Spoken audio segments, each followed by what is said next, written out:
আমার ভাইয়েরা সোনাবাড়ি ঘেরা এই ভারতবর্ষে জমিনুল্লাহ আলী ছিলেন হযরত আব্দুল্লাহ ইবনে মুবারক আমার ভারতে নয় বাবা ভারতের বাইরুল্লাহ নবী জগৎ বিখ্যাত আল্লাহ নবী হযরত আব্দুল্লাহ ইবনে মুবারক রাহমাতুল্লাহ আলাইহি ও আমার ভাইয়েরা এই আব্দুল্লাহ ইবনে মুবারকের আব্বার নাম ছিল হযরত মুবারক করিম রহমাতুল্লাহ আলাইহি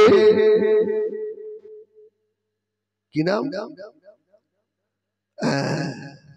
মুবারক করিম এত দিন দুঃখী গরিব উনি পরের বাগানের পাহারাদার ছিলেন ও যে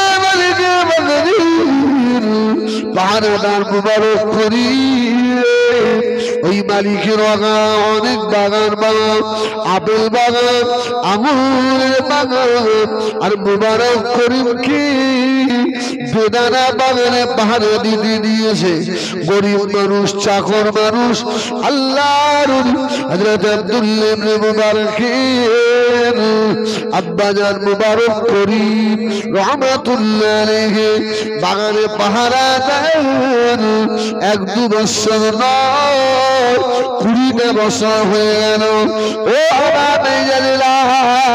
এই 20টা বছর পরে ওই বাগানের মালিক বাগানে এসেছে এই মুবারক করিমের বাগান থেকে আমার অনেক লাভ হয় অনেক বাগান আমি আরো বাড়াতে পেরেছি ওই বাগানটা একবার দেখে আসি ও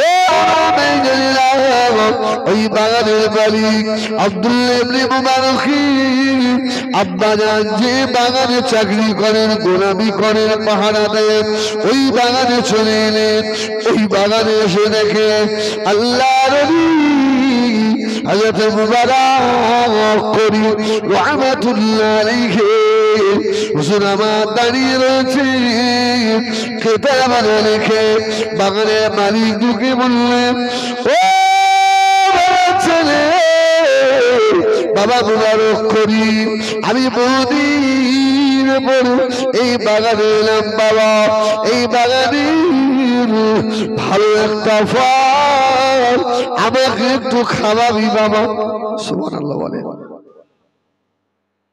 আল্লাহু আকবার তো মুবারক করিম বাগান ঘুরে ঘুরে ভালো যে ফলটা মালিক এসছে না ভালো করে কেটে ধুয়ে ধায়ে দিয়েছে কিন্তু ফলটা টক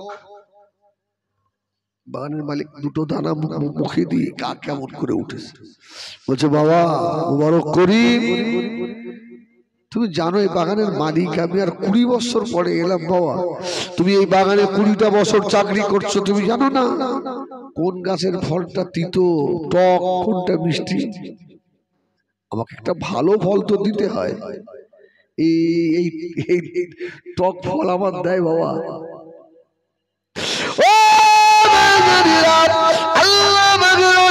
হযরত আব্দুল্লাহ ইবনে মুবারক রাহমাতুল্লাহ আলাইহি আব্বাজান মুবারক করিমের 2টা চোখের গোড়ায় পানির তোষা গড়িয়ে যায় হুজুর বলেছিলেন ও বেয়াদবি মাফ করুন এই বাগানে 20 বছর চাকরি করি একদিনের জন্য একটা ফলের দানা মুখে দিইনি বাগানের মালিক আল্লাহ নবী আব্দুল্লাহ ইবনে মুবারকের বাবার মুখের পানি তাকিয়ে রয়েছে জোরে বলো সুবহানাল্লাহ সুবহানাল্লাহ কি ছেলে রে বাবা এই সামনে আম পাকার সময় আসছে অনেকে দেখবেন যারা বাগান কিনে বাগানে পাহারাদার লোক রাখে না যাকে পাহারাদার রেখেছে যে আম গাছটা নেমে গেছে মানে গাছ অনেক সময় নেমে যায় না গাছের আম পেকে যায় গাছে আমরা কি বলি গাছটা না নেমে গেছে তাই বলে তো এদিকে হ্যাঁ ঝুলে নয়, গাছ যখন নেমে যায় তখন গাছের ফল গাছে পেকে যায়, গাছ পাকা পড়ে আমরা কি বলি গাছটা নেমে গেছে, আমাদের দিকে বলে। এখন যদি আমার মতো মৌলভী সাহেবের পাহারাদার রাখে ভাই, আচ্ছা গাছ পাকা আম বাগানের মালিক একটাও পাবে? ও কখন ফজরের আগে উঠে ব্যাগে করে গুছিয়ে বাড়ি দিয়ে এসে তার ফজরের নামাজ পড়ে। আল্লাহ আল্লাহ মাফ করো, হ্যাঁ আল্লাহ মাফ করে। আর এ ছেলে 20 বছর মুখে দিন, তা বাগানের মালিক দিকে বলছে বাবারে কচি তাই। আল্লাহ রাজি হযরত আব্দুল্লাহ ইবনে মুবারক রহমান হযরত মুবারক করি রাহমাতুল্লাহ আলাইহি হুজুরকে বাগানের মালিক বললেন, ও ছেলে তোমাকে আমি ফল খেতে নিষেধ করেছি নাকি, খাওনি কেন বাবা? আল্লাহর ওলি হযরত মুবারক করি বলেছিলেন, হুজুর আপনি আমাকে খেতে বলেননি, আবার আপনি নিষেধও করেননি, ওই জন্য আমি ফল খাইনি। জোরে বলুন সুবহানাল্লাহ। ও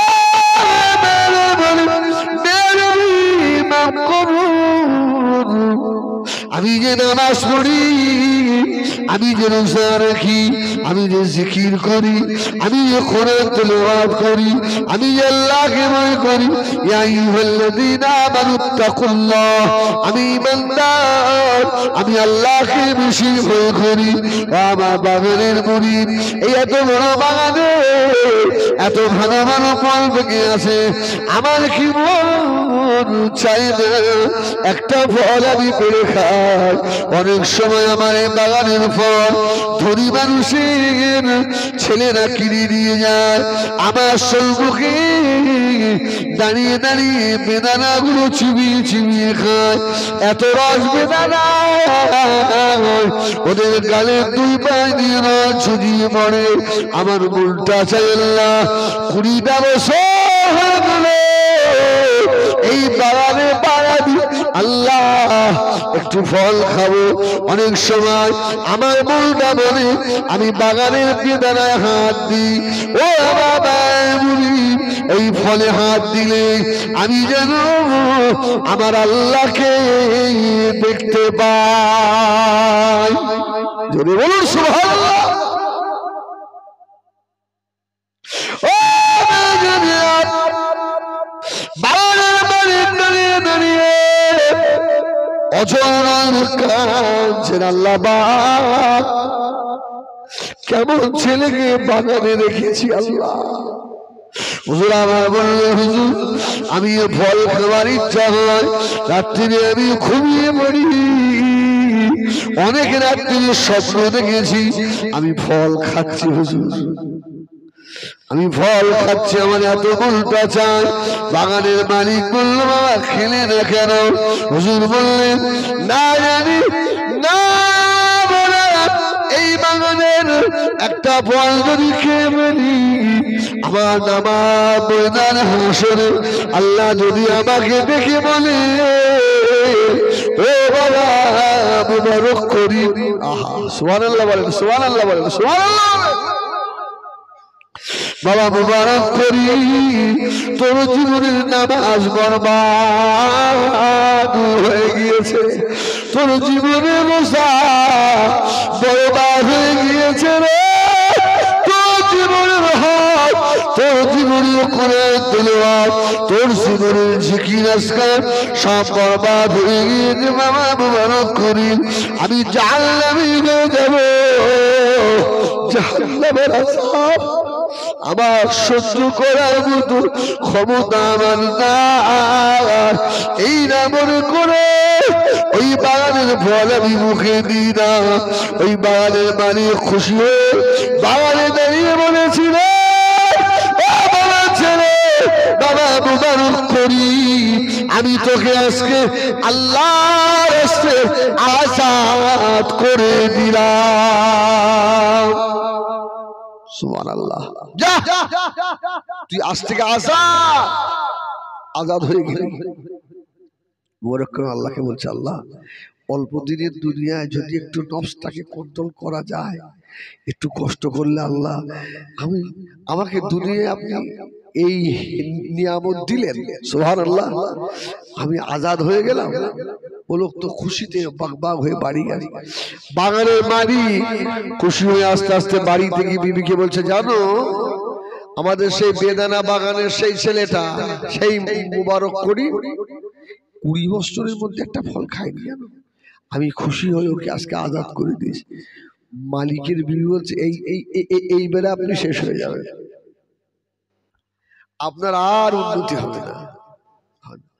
ওই ছেলেটার জন্যই তো আপনার এত কিছু, ওকে তাড়িয়ে দিয়েছেন, আমার জান ছেলেটাকে নিয়ে আসে।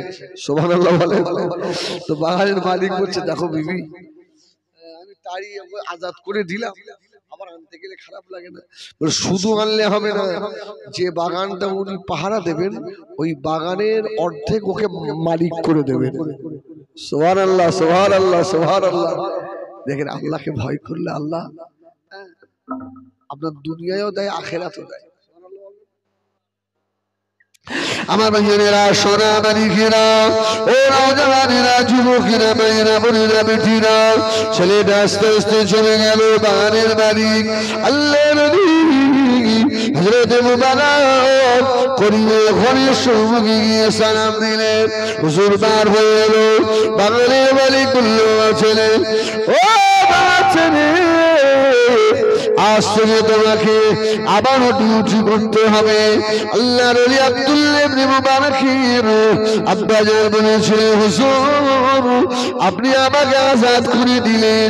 আব্দুল্লাহ বাগানের মালিক বলল, ও মুবারক করিম, আমাকে বাড়িতে উঠতে দেয় না, তুমি তাড়াতাড়ি চলো। হুজুর আমার বাগান পাহারা দিতে চলে এলেন। বাগানে রেখে বলল, বাবা, ছেলে রে, ও আমি বারাক করি, এই বাগানে তুমি শুধু পাহারাদার নও, এই বাগানের অর্ধেকের মালিক তোমাকে বানিয়ে দিলাম। আল্লাহর খুশিতে বাগবাগ হয়ে গেল। আল্লাহ সারা জীবন গোলামি কাটলেও একটা গাছ কেনার ক্ষমতা ছিল না আমার। আল্লাহ নিজে তাকওয়া করেছি, ইত্তাকিল্লাহ, আমি যখন তোমাকে ভয় করেছি, আল্লাহ 20টা বছর ভয় করে বিনিময় এত বড় বাগানের অর্ধেকের মালিক বানিয়ে দিলেন। আল্লাহ দুনিয়ায় যদি এই দেন, ময়দান মাহশারে তোমার কাছে আমার জন্য কত বড় পুরস্কার না নিহিত রয়েছে।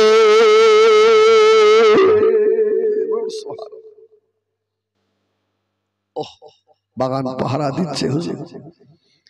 ইতিমধ্যে ওই বাগান মালিকের সুন্দরী একটা মেয়ে, মেয়েটা খুব ভালো আল্লাহওয়ালা।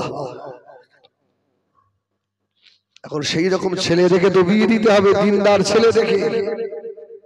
দিনদার ছেলে খুঁজে পাচ্ছে না, তো স্বামী স্ত্রী আলোচনা করে বলছে, শোনো, আমাদের বাগানের ওই পাহারাদারটা আছে না, সুবহানাল্লাহ বলেন, সুবহানাল্লাহ বলেন।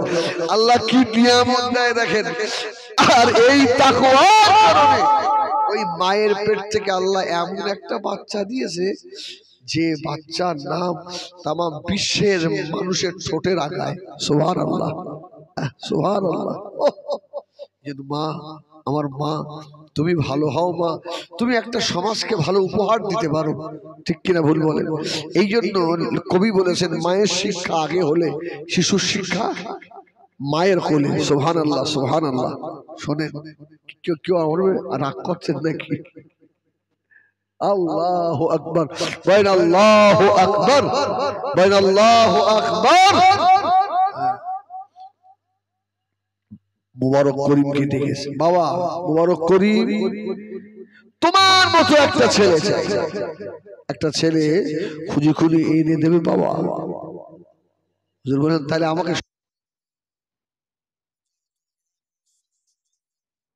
আমার মেয়েটার একটা ভালো জুড়ির ব্যবস্থা করে দাও। উনি 1 বছর ঘুরে ঘুরে ঘুরে ঘুরে এসে বলছে, হুজুর আমার যে ইঞ্চি টেপ আমাকে দিয়েছিলেন মাপতে, যে সেটা তাকওয়াদার হওয়া লাগবে, ভালো হওয়া লাগবে, আমার টেপ দিয়ে মেপে একটা ছিল, মাপে আসেনি। সুবহানাল্লাহ বলেন। ওই মাপে একটা ছেলেকেও পাইনি। তার মানে বলছে না, জুব্বা ঠিক আছে, দাড়ি ঠিক আছে, জামা ঠিক আছে, লেকিন ভিতর ভালো নয়। সে টেপ দিয়ে মাপ দিয়ে দেখছি ছোট হয়ে যাচ্ছে। সুবহানাল্লাহ। আচ্ছা, এরাই মানুষ বলেন? কিন্তু সমাজের লোক কিন্তু বর্তমান সমাজে এরকম মানুষকে দাম দেবে? পাগল কোথাকার, পাগলটা। গ্রামে যে তাহাজ্জুদ পড়া মানুষ পাগল।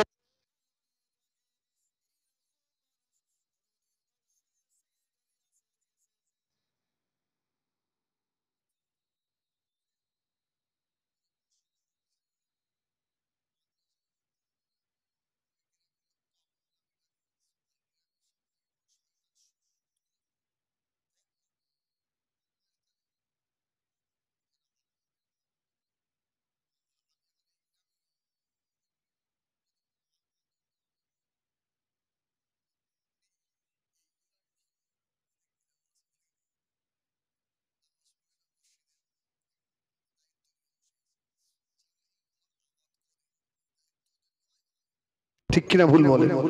আল্লাহ যাক, ফালতু কথা আল্লাহ বলতে পারেন। তো হুজুর 1 বছর ঘুরে ঘুরে এসে বলছে, আমার ইঞ্চি টেপে একটাও ধরা পড়েনি। যা, তুমি মেয়েটার কি হবে? স্বামী স্ত্রী বসে আলোচনা করে বলল, দেরি করা যাবে না, যাতে মুবারক করিমের মতো ছেলে খুঁজে পাওয়া যায় না। আমাদের আপনার যা সম্পত্তি আছে, এই সম্পত্তি 3 ভাগের 1 ভাগ মুবারক করিমকে দিয়ে দেব। আমাদের মেয়েটা মুবারক করিমের সঙ্গে বিয়ে দেব। যদি বলুন সুবহানাল্লাহ। হযরত আব্দুল্লাহ ইবনে মুবারক আমাদের আল্লাহর আবেদা জাহেদা বান্দি বাবু আল্লাহর নবী মানুষ বিবাহ শাদী শুদা হয়ে গেল। আল্লাহ পাক স্বামী স্ত্রী বিরোধী জগৎ বিখ্যাত আল্লাহ নবী, জগৎ বিখ্যাত মুহাদ্দিস আব্দুল্লাহ ইবনে মুবারক আল্লাহ দুনিয়া দেখালেন। জোরে বলুন সুবহানাল্লাহ। ও আমার বাবুরা বিঠিরা, মা কানা মুহাম্মাদুন আবা আহাদিন মিন রিজালিকুম ওয়ালাকিন রাসূলুল্লাহ ওয়া খাতামান নবী। আর নবী আসবেন, নবী আসার দরজা বন্ধ হয়ে গেছে, তবে এখন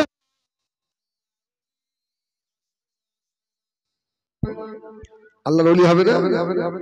আল্লাহর ওলি আছে রে ভাই, লুকিয়ে আছে, লুকিয়ে আছে। এই কচিরা বাপ,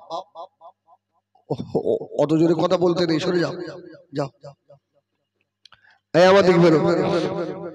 সুবহানাল্লাহ বলে। খুব অসুবিধা হচ্ছে। সুবহানাল্লাহ, সুবহানাল্লাহ। ও আর বিরিপ করো আপনাদের কাছে থাকবো। আমি যে আমলের রস দিয়ে শুরু করেছিলাম, জামা আমাদের আল্লাহ পাক কত বড় দরজা দিয়েছেন। ছোট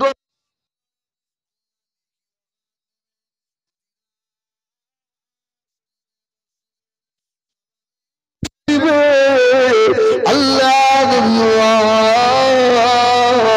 করছেন জুমার নামাজে, আল্লাহ নবী বক্তব্য রাখছেন।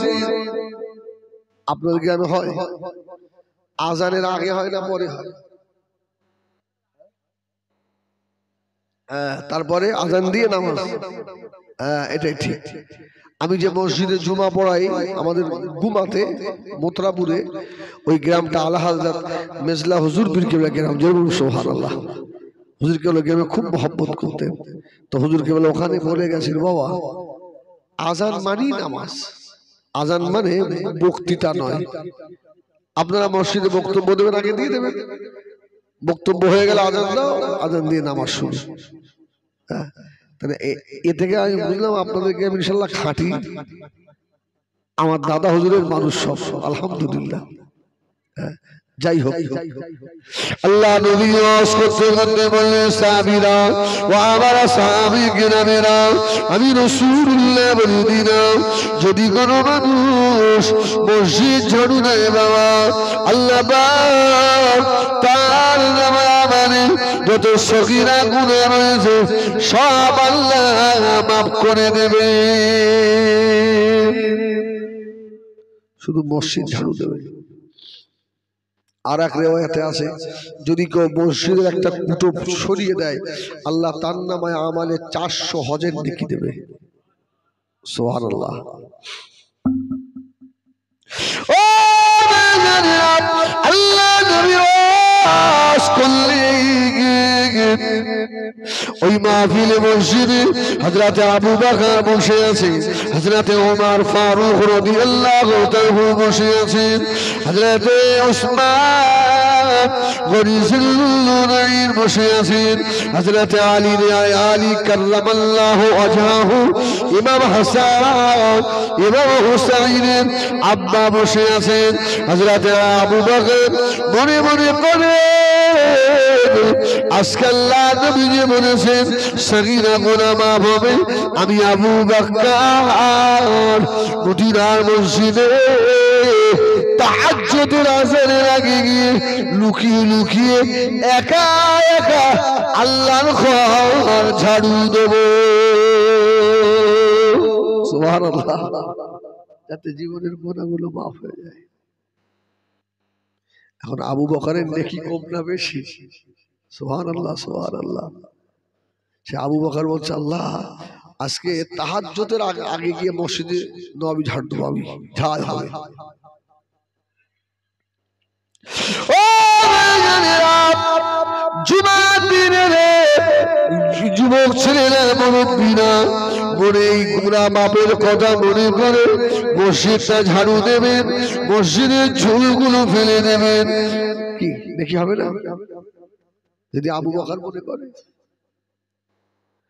আল্লাহ আবু বকরের ঘুম হয় না, ঈশার নামাজ হয়ে গেল, হযরত আবু বকর সারা জেগে আছেন। তাহাজ্জুদের নামাজের আগে হযরত আবু বকর ছুটে ছুটে গিয়ে মদিনার মসজিদে নববী শরীফের সম্মুখে দাঁড়িয়েছে, কিন্তু আবু বকর থেকে মদিনার মসজিদ নববী শরীফ অন্ধকার, মদিনার মসজিদে নববীর ভিতরে কি যেন খটখট করে আওয়াজ হচ্ছে। সুবহানাল্লাহ। আচ্ছা, আপনাদের এই মসজিদটা যে জায়গায় যদি লোডশেডিং হয়, ঝড় পানি থেকে লাইন নেই, রাত 2টোর সময় মুয়াজ্জিন যদি এসে দেখে যে মসজিদের মধ্যে খটাস খটাস আওয়াজ হচ্ছে, ও ঢুকবে। আরে মুয়াজ্জিন বান্দারা, আমি ঢুকবো কোন দিক দিয়ে? তোরকে পালাবো তা ঠিক নেই। আজকে জেনে এস মনে হয়। আল্লাহ আল্লাহু আকবার। হযরত আবু বকর দাঁড়িয়ে ভাবছে, জিন টিন নাকি, কি হলো, এরকম আওয়াজ হয় কেন? কিন্তু মদিনার মসজিদের ভিতরে একজন তো বসে বসে ঝাড়ু দিচ্ছেন অটোমেটিক। জোরে বলুন সুবহানাল্লাহ। অন্ধকারে বসে বসে।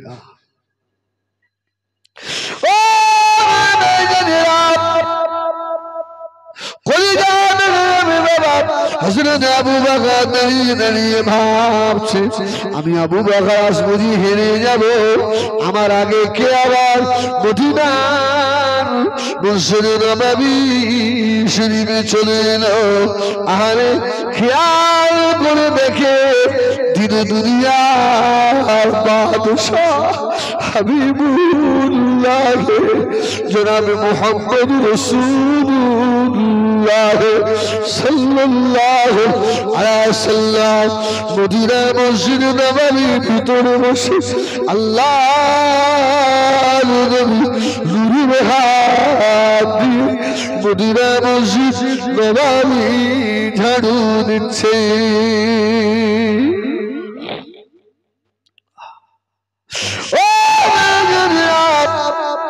হযরত সিদ্দিক আকবর আবু বকর ছুটে ছুটে গিয়ে মসজিদে নববী শরীফের ভিতরে আল্লাহ নবীকে পাজা বেঁধে জড়িয়ে ধরেছে। জোরে বলে না আবু বকরের কপাল কাকে জড়িয়ে ধরে?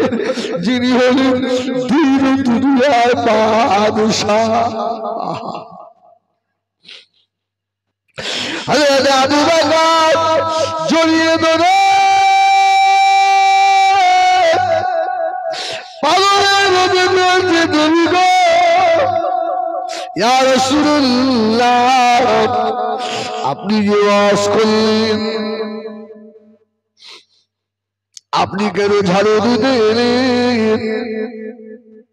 ইয়া রাসূলুল্লাহ, আপনি তো বেগুনা নবী। সুবহানাল্লাহ।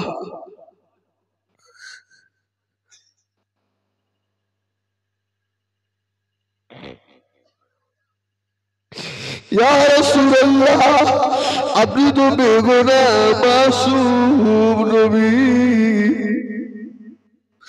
আল্লাহ আপনার সাথে কোরআনের আয়াত আল্লাহ নাযিল করেছেন, قد غفر الله لك ما تقدم من ذنبك।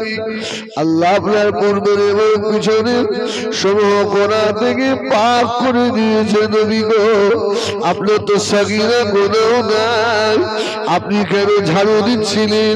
সুবহানাল্লাহ বলেন।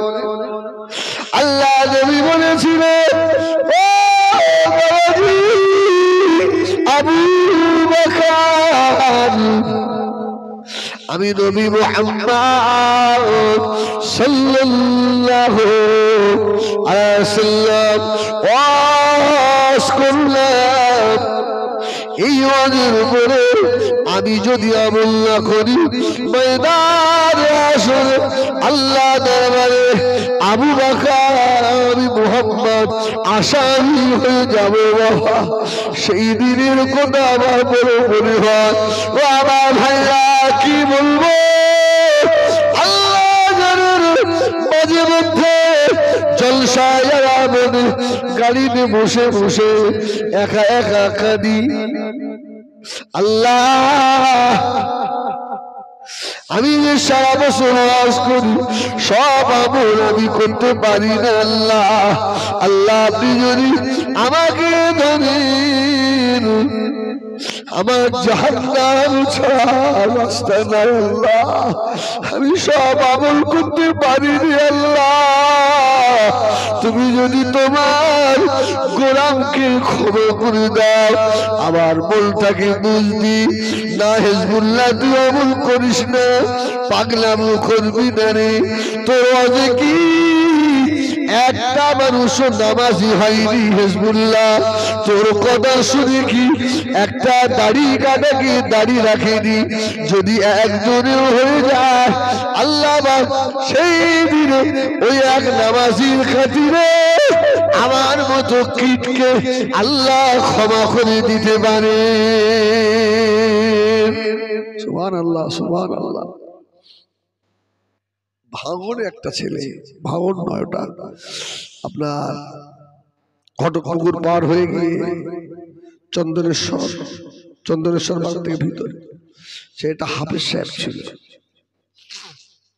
জানেন, ডাকাত হয়ে গেল। ডাকাত বহুত তো শাকসার পুকুর আছে না, ওই ভিতরে আপনার বনগ্রাম বলে একটা গ্রাম আছে, ওখানে দুপুরে এসে, আজ থেকে 8-9 বছর 10 বছর আগের কথা, আমি সভা করছি দুপুরবেলা, ওই বদ আমার জলসার সামনে দিয়ে গেছে, এসব মিডিয়া হচ্ছে, সেও শুনবে কথাটা। তো বাড়ি গেছে, আর মা বলছে, তুই হাফেজ সাহেব মানুষ, এত বদ হয়ে গেলি, তোকে এত কষ্ট করে মানুষ করলাম, জানা হিজবুল্লাহ মহাশয় ওয়াজ করছে, যা একটু শুনে আয়, যা শুনে আয়। সে খোদার কসম, সে আমাকে নিজে বলছে, হুজুর আপনি ওয়াজ করছিলেন আর মাঠের ধারে প্যান্ডেল, আমি আপনার প্যান্ডেলের পিছনে বসিস, সামনে গেলে লোক সব খারাপ বলবে। হ্যাঁ, পিছনে বসে বসে আপনার ওয়াজ শুনেছি, আর আমার দুটো চোখ দিয়ে হুজুর ঝরঝর করে পানি পড়েছে। আমি ওখানেই বসে তওবা করেছি, আল্লাহ আমি আর খারাপ কাজ করবো না। সুবহানাল্লাহ। এখন সেই হবে সে মসজিদের ইমাম, জোরে বলুন সুবহানাল্লাহ। সে এখন ওয়াজ করে। এখন এই এলাকায় টুকটাক জলসা মাহফিল টাহফিল হলে ভালো ওয়াজ করে। সুবহানাল্লাহ। আল্লাহ যে কার কথায় কাকে হেদায়েত করে দেবে, ঠিক কি না? ইন্নাকা লা তাহদি মান আহবাবতা ওয়ালাকিন্নাল্লাহ ইয়াহদি মান ইয়াশা। হেদায়েতের মালিক কে?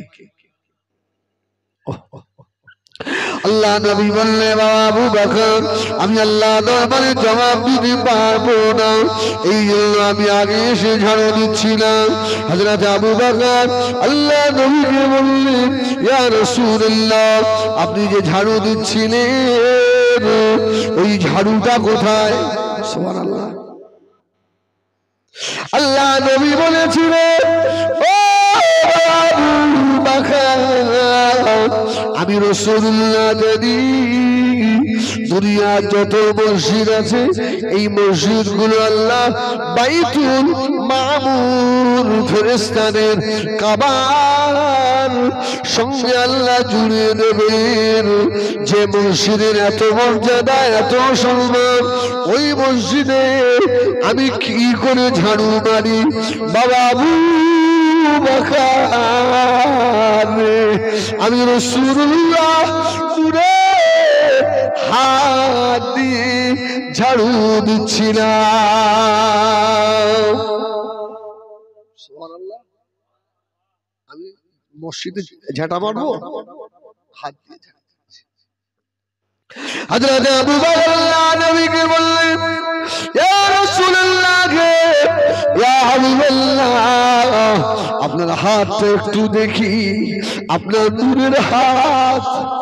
ইয়া রাসূলুল্লাহ, আপনার নূরের হাতটা দেখেন। হযরত আবু বকর আল্লাহ নবীকে নূরের হাত দেখালেন। আখিদামে এসেছে হযরত আবু বকর আল্লাহ নবী হাতের দিকে তাকিয়ে দেখে আল্লাহ নবী নূরের দস্ত মুবারক লাল হয়ে গেছে। আল্লাহ নবীর হাত লাল হয়ে গেছে। আবু বকর থাকতে পারে না, আল্লাহ নবী হাত না ধরে মুহাম্মদুর চুমা দিচ্ছে। ইয়া রাসূলুল্লাহ, আপনার হাত লাল হয়ে গিয়েছে। আল্লাহ নবী আবু বকরকে বললেন, এই দুইজনা কথা হচ্ছে বাবা, এমন তো সময় মদিনা মসজিদে নববী শরীফের গেটের কাছে আল্লাহ নবীর আর একজন সাহাবী এসে অপেক্ষা করছে। জোরে বলুন সুবহানাল্লাহ। আমি একটু ঝাড়ু দেব, আমার জীবনের সগীরা গুনাহ মাফ করিয়ে নেব। উনি কে? হযরত ওমর। সুবহানাল্লাহ, সুবহানাল্লাহ। হয়তো ওমর বলছে আমি একটু ঝাড়ু দেব, ওমর বলছে আমার আগে কে এলো রে বাবা? সুবহানাল্লাহ বলে। আর আজকে আমি ওমর তো নিয়ত করে এসেছি আবু বকরকে হারাবই। আজকে আবু বকরের আগে মদিনার মসজিদে নববীতে আমি যাব, কিন্তু আমার আগে কি আবু বকর এসে গেল? খেয়াল করে দেখে আল্লাহর নবী আর আবু বকর বসে বসে গল্প করছে। জোরে বলুন সুবহানাল্লাহ। হযরত ওমর ছুটে গিয়ে আবু বকর আর রাসূলকে একেবারে পাঁজা বেঁধে ধরেছে। জোরে বলুন সুবহানাল্লাহ। ওখানে জামাই একটা, শ্বশুর দুটো। সুবহানাল্লাহ বলে। আবু বকরও আমার নবীর শ্বশুর, ওমর আমার নবীর শ্বশুর। জামাই শ্বশুরের কথা হচ্ছে। সুবহানাল্লাহ বলে। আল্লাহ নবী বললেন, ওমর এত রাত্রি? হযরত ওমর জোর করে কেঁদে বলল, ইয়া রাসূলুল্লাহ, আপনার তো গুনাহ নাই, আপনি কেন ঝাড়ু দিতে এলেন? আমি আবু বকরকে হারাবো মনে করেছিলাম, কিন্তু আপনার আগে চলে এলেন। আল্লাহ নবী ওমরের সঙ্গে কথা বলছেন মদিনা মসজিদে নববী গেটে। আল্লাহ নবী আরেকজন সাহাবী এসে দাঁড়িয়েছে। জোরে বলুন সুবহানাল্লাহ। কি সুন্দর মিল দেখেন। এই চারজন রাসূলুল্লাহর বিখ্যাত সাহাবীর ভিতরে দুইজন জামাই আর দুইজন শ্বশুর। সুবহানাল্লাহ বলবেন না? আবু বকর ওমর শ্বশুর, উসমান আর আলী জামাই। সুবহানাল্লাহ ওয়া বিহামদিহি সুবহানাল্লাহিল আযীম। একটু ভেবে দেখেন, উসমান গনি কি হাজির, আর নেই হচ্ছে উসমান বলছে ইয়া রাসূলুল্লাহ, আমি উসমান একটু ঝাড়ু দেবো মসজিদটা, জীবনের গোনা মাফ হবে। রাসূল বলল উসমান সে হবে না। উসমান বলল জীবনে আমি আবু বকরকে হারাতেই পারলাম না। কিছুক্ষণ পরে হযরত আলী এসে হাজির। সুবহানাল্লাহ বলবেন না? হযরত আলী এসে হাজির। হযরত আলী মদিনা মসজিদে নববীর ভিতরে ঢুকে পড়লেন। হযরত আলী পাগলের মতো কেঁদে, আমি আলী সকলে পিছনে পড়ে গেলাম, আমি আলী পিছনে পড়ে গেলাম। আল্লাহ নবীকে জিজ্ঞেস বললেন ইয়া রাসূলুল্লাহ আপনি কেন এলেন? আল্লাহ নবী বলেছে বাবা আলী, আল্লাহ দরবারে আমি মুহাম্মদ জবাব দিতে পারবো না। জোরে বলুন সুবহানাল্লাহ। ও আমার ভাইজানেরা, শোনাবা লিখে নাও, এই জন্য বলি মসজিদে আসবেন একটু ঝাড়ু দিয়ে দেবেন, ইচ্ছা করে মসজিদটা একটু মুছে দেবেন। মেম্বারের আপনার ইমাম সাহেবের নামাজের জায়গায় মুসল্লাটা একটু নোংরা হয়ে গেছে, হাতে করে বাড়ি নিয়ে গিয়ে সাফ করে নিজে হাতে আবার এনে বিছিয়ে দেবেন মসজিদের সম্মুখে। আর ঘাস নোংরা গুলো বসে বসে নিজে হাতে সাফ করবেন। আল্লাহ নবী বলেন যদি কেউ মসজিদের একটা কুটো সরিয়ে দেয়, আল্লাহ পাক তার জন্য জান্নাতের একটা দরওয়াজা খুলে দেয়। দুরূদ শরীফ আল্লাহুম্মা সাল্লি আলা